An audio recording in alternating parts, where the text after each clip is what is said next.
Hello my YouTube family, ಹೇಗಿದ್ದೀರಾ? ಎಲ್ಲರೂ ಚೆನ್ನಾಗಿದ್ದೀರಾ? ಅದೇ ರೀತಿ ನಿಮ್ಮ ಲೈಫ್ನಲ್ಲಿ ಪಾಸಿಟಿವ್ ಆಗಿ ಥಿಂಕ್ ಮಾಡ್ತಾ ಇದ್ದೀರಾ ಅಂದ್ಕೊಂಡಿದ್ದೀನಿ.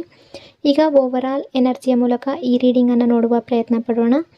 ಇದು ಕಲೆಕ್ಟಿವ್ ಟೈಮ್ಲೆಸ್ ಜನರಲ್ ರೀಡಿಂಗ್ ಆಗಿರುತ್ತೆ. ಜನರಲ್ ರೀಡಿಂಗ್ ಆಗಿರೋದ್ರಿಂದ ಜನರಲ್ ರೀತಿಯಲ್ಲಿಯೇ ನೀವು ಇದನ್ನು ಜಡ್ಜ್ ಮಾಡಬೇಕಾಗುತ್ತೆ. ಅಂದರೆ ಎಷ್ಟು ವಿಷಯಗಳು ನಿಮಗೆ ಮ್ಯಾಚ್ ಆಗುತ್ತೋ, ಎಷ್ಟು ಎನರ್ಜೀಸ್ಗಳು ನಿಮಗೆ ಮ್ಯಾಚ್ ಆಗುತ್ತೋ ಅಷ್ಟನ್ನು ಮಾತ್ರ ತಗೊಂಡು ಬಾಕಿ ಉಳಿದಿರುವ ವಿಷಯಗಳನ್ನು ಅಲ್ಲಿಗೆ ಬಿಡಬೇಕಾಗುತ್ತೆ.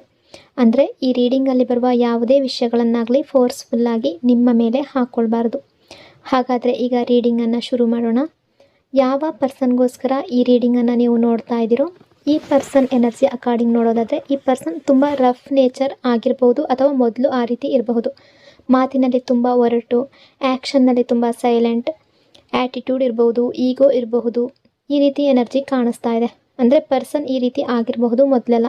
ಕೆಲವೊಮ್ಮೆ ಮಾತಾಡದೆ ಸುಮ್ಮನೆ ಇರ್ತಾರೆ ಅನ್ನೋ ರೀತಿ ಕೂಡ ಎನರ್ಜಿ ಶೋ ಆಗ್ತಾ ಇದೆ. ಕೆಲವೊಮ್ಮೆ ತುಂಬ ಜಾಸ್ತಿ ಮಾತಾಡಿದ್ರೆ ನಿಮ್ಮಿಬ್ಬರ ನಡುವೆ ಫೈಟ್ ಅನ್ನೋದು, ಜಗಳ ಅನ್ನೋದು, ಮಿಸ್ಅಂಡರ್ಸ್ಟ್ಯಾಂಡಿಂಗ್ ಅನ್ನೋದು ಬರ್ತಾ ಇರಬಹುದು ಅಥವಾ ಬಂದಿರಬಹುದು. ನೀವು ಪ್ರೀತಿಯಿಂದ ಮಾತಾಡಿದ್ರೆ ಇವರು ಅದನ್ನು ಮಿಸ್ಅಂಡರ್ಸ್ಟ್ಯಾಂಡ್ ಮಾಡ್ಕೊಳ್ತಾ ಇರಬಹುದು. ಅದೇ ನಿಮ್ಮ ರಿಲೇಷನ್ಶಿಪ್ಪಲ್ಲಿ ದೊಡ್ಡ ಪ್ರಾಬ್ಲಮ್ ಕೂಡ ಆಗಿರಬಹುದು ಅನ್ನೋ ರೀತಿ ಕಾಣಿಸ್ತಾ ಇದೆ. ಇಲ್ಲಿ ಕೆಲವರ ಲೈಫ್ನಲ್ಲಿ, ಕೆಲವರ ರಿಲೇಷನ್ಶಿಪ್ಪಲ್ಲಿ ಥರ್ಡ್ ಪಾರ್ಟಿ ಎನರ್ಜಿ ಅನ್ನೋದು ಕಾಣಿಸ್ತಾ ಇದೆ. ಅಂದರೆ ಮಧ್ಯದಲ್ಲಿ ಥರ್ಡ್ ಪಾರ್ಟಿ ಬಂದಿರಬಹುದು. ಬೇರೆ ವ್ಯಕ್ತಿ ಇನ್ಫ್ಲೂಯೆನ್ಸ್ ಆಗಿರ್ಬೋದು, ಅಥವಾ ಬೇರೆ ರಿಲೇಷನ್ಶಿಪ್ ಅಥವಾ ಫ್ಯಾಮಿಲಿ ಅಥವಾ ಸಿಚುವೇಶನ್, ಜಾಬ್, ಕೆರಿಯರ್ ಈ ರೀತಿ ಯಾವುದಾದ್ರೂ ಮಧ್ಯದಲ್ಲಿ ಬಂದಿರಬಹುದು. ಅದನ್ನು ಕೂಡ ಥರ್ಡ್ ಪಾರ್ಟಿ ರೀತಿ ತಗೊಳ್ಬೇಕಾಗುತ್ತೆ. ಅಥವಾ ಎಮೋಷ್ನಲ್ ಅಟ್ಯಾಚ್ಮೆಂಟ್ ಅಥವಾ ಫ್ಯಾಮಿಲಿ ಪ್ರೆಷರ್ ಯಾವುದಾದ್ರೂ ನಿಮ್ಮ ಲೈಫ್ನಲ್ಲಿ ಈ ರೀತಿ ಮಧ್ಯದಲ್ಲಿ ಬಂದಿರಬಹುದು. ಅಥವಾ ಈ ಪರ್ಸನ್ ನಿಮಗೆ ಚೀಟ್ ಮಾಡಿರ್ಬೋದು. ಈ ಪರ್ಸನ್ ನಿಮ್ಮ ಹತ್ರ ಸುಳ್ಳು ಹೇಳಿರ್ಬೋದು ಯಾವುದೋ ಒಂದು ವಿಷಯದ ಬಗ್ಗೆ, ಅಥವಾ ಈ ರಿಲೇಷನ್ಶಿಪ್ಪಲ್ಲಿ ಏನೋ ಸುಳ್ಳು ಹೇಳಿರ್ಬೋದು. ಇದರಿಂದ ಕೂಡ ನಿಮ್ಮಿಬ್ಬರ ನಡುವೆ ಗ್ಯಾಪ್ ಬಂದಿರುವ ಸಾಧ್ಯತೆ ಇದೆ. ಅಥವಾ ಥರ್ಡ್ ಪರ್ಸನ್ನ ಇವರು ಆಯ್ಕೆ ಮಾಡ್ಕೊಂಡಿರ್ಬೋದು. ಥರ್ಡ್ ಪರ್ಸನ್ ಯಾರೇ ಆಗಿರ್ಬೋದು, ಫ್ಯಾಮಿಲಿ ಆಗಿರ್ಬೋದು ಅಥವಾ ಥರ್ಡ್ ಪಾರ್ಟಿ ಆಗಿರ್ಬೋದು ಅಥವಾ ಸಿಚುವೇಶನ್ ಯಾವುದೇ ಆಗಿರ್ಬೋದು. ನಿಮ್ಮನ್ನು ಬಿಟ್ಟು ಥರ್ಡ್ ಪಾರ್ಟಿಯನ್ನು ಸೆಲೆಕ್ಟ್ ಮಾಡ್ಕೊಂಡಿರಬಹುದು. ಹಾಗಾಗಿ ಕೂಡ ನಿಮ್ಮಿಬ್ಬರ ನಡುವೆ ಗ್ಯಾಪ್ ಅನ್ನೋದು ಬಂದಿರಬಹುದು. ನೋ ಕಾಂಟ್ಯಾಕ್ಟ್ ಸಿಚುವೇಶನ್ ಅನ್ನೋದು ಬಂದಿರಬಹುದು. ಬ್ಲಾಕ್ ಮಾಡಿರಬಹುದು ಒಬ್ಬ ವ್ಯಕ್ತಿ. ಅಂದರೆ ನೀವು ಇವರನ್ನು ಬ್ಲಾಕ್ ಮಾಡಿರ್ಬೋದು ಅಥವಾ ಈ ಪರ್ಸನ್ ನಿಮ್ಮನ್ನು ಬ್ಲಾಕ್ ಮಾಡಿರ್ಬೋದು. ಇಬ್ಬರು ಕೂಡ ಸೈಲೆಂಟ್ ಆಗಿರ್ಬೋದು. ಆ ರೀತಿ ಕೂಡ ಎನರ್ಜಿ ಶೋ ಆಗ್ತಾ ಇದೆ. ಬಟ್ ಈ ಪರ್ಸನ್ ಏನಾದರೂ ನಿಮ್ಮನ್ನು ಬ್ಲಾಕ್ ಮಾಡಿದರೆ, ಬ್ಲಾಕ್ ಮಾಡಿದ ಮೇಲೆ ಇವರ ಸ್ಥಿತಿ ಯಾವ ರೀತಿ ಇತ್ತು, ಯಾವ ರೀತಿಯ ಕಂಡೀಷನ್ನಲ್ಲಿ ಇದ್ದರು ಅನ್ನೋದನ್ನು ನೋಡೋದಾದರೆ, ಈ ಪರ್ಸನ್ ತುಂಬ ಸ್ಟ್ರಾಂಗ್ ಆಗಿ ಆ್ಯಕ್ಟ್ ಮಾಡ್ತಾ ಇರಬಹುದು. ಬಟ್ ಮನಸ್ಸಿನ ಒಳಗಡೆ ತುಂಬ ಗಿಲ್ಟ್ ಫೀಲ್ ಆಗ್ತಾ ಇದೆ. ಇವರಿಗೆ ತುಂಬ ರಿಗ್ರೆಟ್ ಫೀಲ್ ಆಗ್ತಾ ಇದೆ. ನಾನು ಸರಿಯಾದ ಡಿಸಿಷನ್ ತಗೊಳ್ಳಿಲ್ಲ ಅನ್ನೋ ಫೀಲಿಂಗ್ ಇವರ ಮನಸ್ಸಿನಲ್ಲಿ ಬರ್ತಾ ಇದೆ. ಇವ್ರು ಬ್ಲಾಕ್ ಮಾಡಿದರೂ ಕೂಡ, ಅಥವಾ ನೀವು ಈ ಪರ್ಸನ್ನ ಬ್ಲಾಕ್ ಮಾಡಿದರೆ ನಿಮ್ಮ ಹೆಸರು, ನಿಮ್ಮ ನೆನಪು ಇವರ ಮನಸ್ಸಿನಿಂದ ಹೋಗ್ತಾ ಇಲ್ಲ. ಆ ರೀತಿ ಎನರ್ಜಿ ಕೂಡ ಕಾಣಿಸ್ತಾ ಇದೆ. Full Moon energy, full Moon ಆದ ನಂತರ ಇವರ ಲೈಫ್ನಲ್ಲಿ ಅಥವಾ ಇವರ ಬಿಹೇವಿಯರಲ್ಲಿ ತುಂಬ ಚೇಂಜಸ್ಗಳು ಕಾಣಿಸ್ತಾ ಇದೆ. ತುಂಬ ಟ್ರಾನ್ಸ್ಫರ್ಮೇಷನ್ ಆಗಿದೆ ಅನ್ನೋ ರೀತಿ ಕಾಣಿಸ್ತಾ ಇದೆ.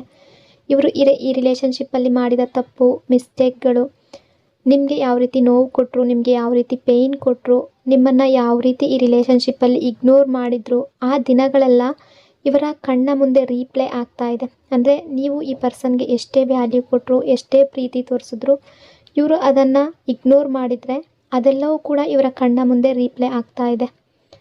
ಅವರು ನಿಜವಾಗ್ಲೂ ನನ್ನನ್ನು ಪ್ರೀತಿಸಿದ್ರು, ತುಂಬ ಜೆನ್ಯೂನ್ ಆಗಿ ಪ್ರೀತಿಸಿದ್ರು. ಆದರೆ ನಾನೇ ಅರ್ಥ ಮಾಡ್ಕೊಳ್ಳಲಿಲ್ಲ, ನಾನು ತಪ್ಪು ಮಾಡಿದೆ. ಈ ರಿಯಲೈಸೇಷನ್ ತುಂಬ ಲೇಟಾಗಿ ಈ ಪರ್ಸನ್ಗೆ ಬಂದಿದೆ. ಇವರ ಮನಸ್ಸಿನಲ್ಲಿ ತುಂಬ ಲೇಟಾಗಿ ಗಿಲ್ಟ್ ಫೀಲ್ ಆಗ್ತಾ ಇದೆ ಅನ್ನೋ ರೀತಿ ಎನರ್ಜಿ ಶೋ ಆಗ್ತಾ ಇದೆ.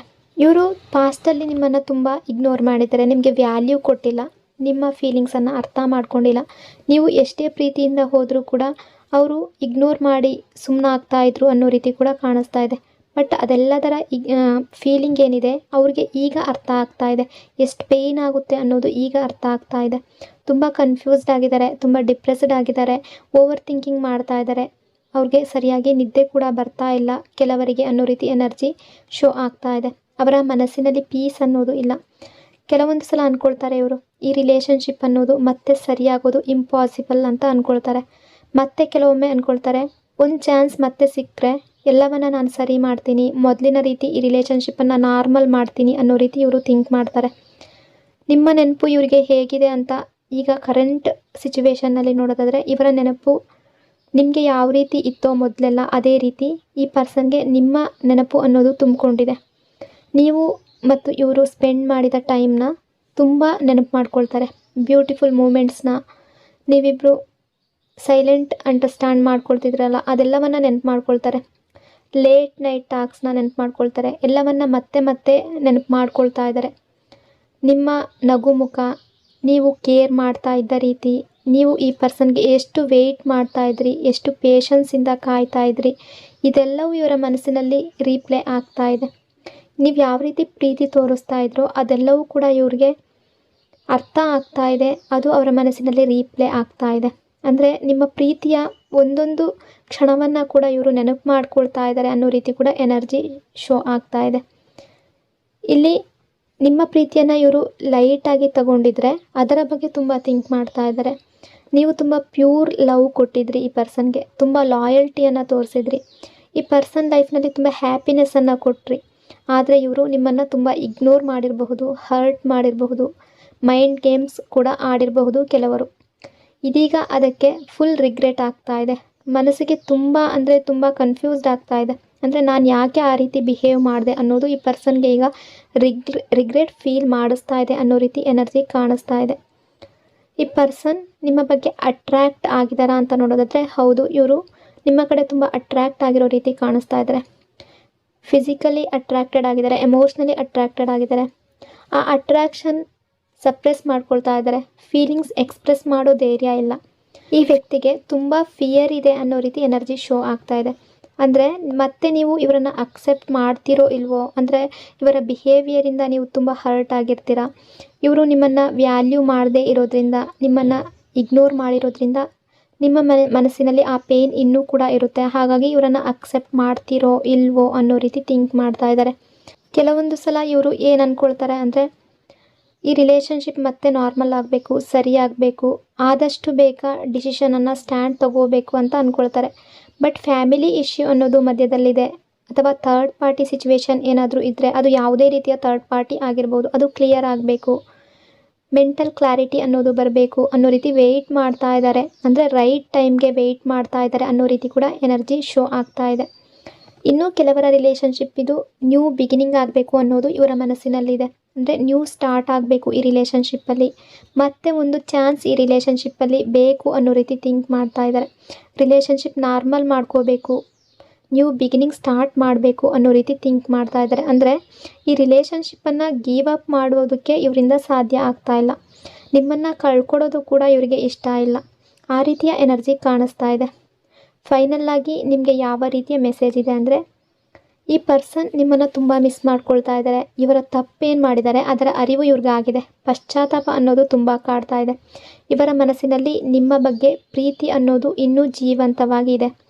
ಆದರೆ ಹೀಲಿಂಗ್ ಅನ್ನೋದು, ಕ್ಲಾರಿಟಿ ಅನ್ನೋದು ಬಂದ ಮೇಲೆ ಆ್ಯಕ್ಷನ್ ಅನ್ನೋದು ಖಂಡಿತ ಈ ರಿಲೇಷನ್ಶಿಪ್ಪಲ್ಲಿ ಬರುತ್ತೆ ಅನ್ನೋ ರೀತಿ ಎನರ್ಜಿ ಶೋ ಆಗ್ತಾ ಇದೆ. ಬಟ್ ಇದಕ್ಕೆ ಸ್ವಲ್ಪ ಟೈಮ್ ಬೇಕಾಗಬಹುದು. ಅಂದರೆ ಇವರ ಮನಸ್ಥಿತಿ ಸರಿಯಾಗಬೇಕು, ಅಥವಾ ಫ್ಯಾಮಿಲಿ ಇಶ್ಯೂ ಏನಾದರೂ ಬಂದಿದ್ದರೆ ಅದು ಕ್ಲಿಯರ್ ಆಗಬೇಕು, ಅಥವಾ ಯಾವುದೇ ಪ್ರಾಬ್ಲಮ್ ಸಿಚುವೇಶನ್ ಅನ್ನೋದು ಈ ರಿಲೇಷನ್ಶಿಪ್ಪಲ್ಲಿ ಮಧ್ಯದಲ್ಲಿ ಬಂದಿದ್ದರೆ ಅದು ನಾರ್ಮಲ್ ಆಗಬೇಕು. ಅದು ಕ್ಲಿಯರ್ ಆದಮೇಲೆ ಈ ರಿಲೇಷನ್ಶಿಪ್ಪಲ್ಲಿ ಆ್ಯಕ್ಷನ್ ತಗೊಳ್ಳೋ ಬಗ್ಗೆ ಥಿಂಕ್ ಮಾಡ್ತಾ ಇದ್ದಾರೆ ಅನ್ನೋ ರೀತಿ ಕೂಡ ಎನರ್ಜಿ ಕಾಣಿಸ್ತಾ ಇದೆ. ಸೊ ಇಷ್ಟೆಲ್ಲ ವಿಷಯಗಳು ಈ ರೀಡಿಂಗಲ್ಲಿ ರಿಫ್ಲೆಕ್ಟ್ ಆಗ್ತಾ ಇದೆ. ಐ ಹೋಪ್ ಈ ರೀಡಿಂಗ್ ನಿಮಗೆ ಇಷ್ಟ ಆಗಿದೆ ಅಂದ್ಕೊಂಡಿದ್ದೀನಿ. ಇಷ್ಟ ಆಗಿದ್ರೆ ಕಮೆಂಟ್ನಲ್ಲಿ ಕ್ಲೈಮ್ ಮಾಡ್ಕೊಳ್ಳಿ. ಅದೇ ರೀತಿ ವಿಡಿಯೋನ ಲೈಕ್ ಮತ್ತು ಶೇರ್ ಮಾಡೋದ್ರ ಜೊತೆಗೆ ವಿಡಿಯೋನ ಹೈಪ್ ಕೂಡ ಮಾಡಿ. ಈ ಚಾನಲ್ನ ಫಸ್ಟ್ ಟೈಮ್ ವಿಸಿಟ್ ಮಾಡಿದರೆ ಸಬ್ಸ್ಕ್ರೈಬ್ ಮಾಡ್ಕೊಳ್ಳಿ. ಇನ್ನೊಂದು ಪವರ್ಫುಲ್ ಡೀಪ್ ರೀಡಿಂಗ್ನೊಂದಿಗೆ ಮತ್ತೆ ಸಿಗ್ತೀನಿ. Until then take care. Thank you so much.